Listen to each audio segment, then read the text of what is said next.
On November 15th, U.S. Ambassador to Syria James Jeffrey exposed an evil plan of Syrian President Bashar al-Assad to create ISIS and to hurl the Middle East, particularly Syria and Iraq, into chaos.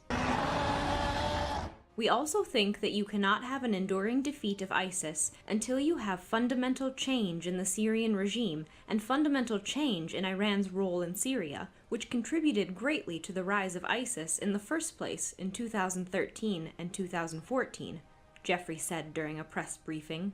The Syrian regime produced ISIS, the diplomat added, saying that the actions of the Damascus government created an opportunity for ISIS to grow.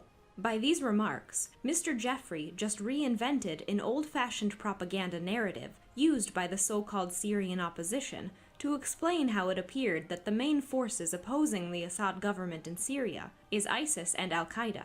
Then, Western-sponsored pro-opposition media outlets were claiming that the Assad government is somehow guilty, that the main opposition to it is the internationally recognized terrorist groups.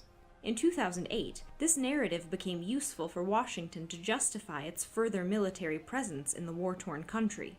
The US-led coalition is contributing significant efforts to combat ISIS in its last real stronghold in the country, in the Hajin pocket, in a way that would not deliver significant damage to the terrorist group. However, the multi-month operation to defeat ISIS in Hajin cannot last endlessly. Therefore, some new formal pretext to keep troops in Syria will be very useful.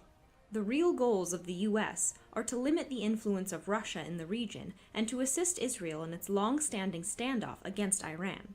Meanwhile, in the area of al-Safa, where ISIS cells are also present, the Syrian Arab Army, SAA, has also temporarily halted its advance on the terrorist group, this time due to poor weather conditions.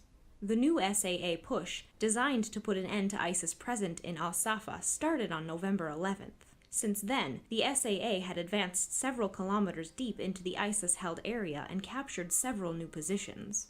Should the weather improve, the SAA will continue its advance on the terrorists' positions. In the so-called Idlib de-escalation zone, northern Hama has been the most hot point where violations of the ceasefire have been reported several times.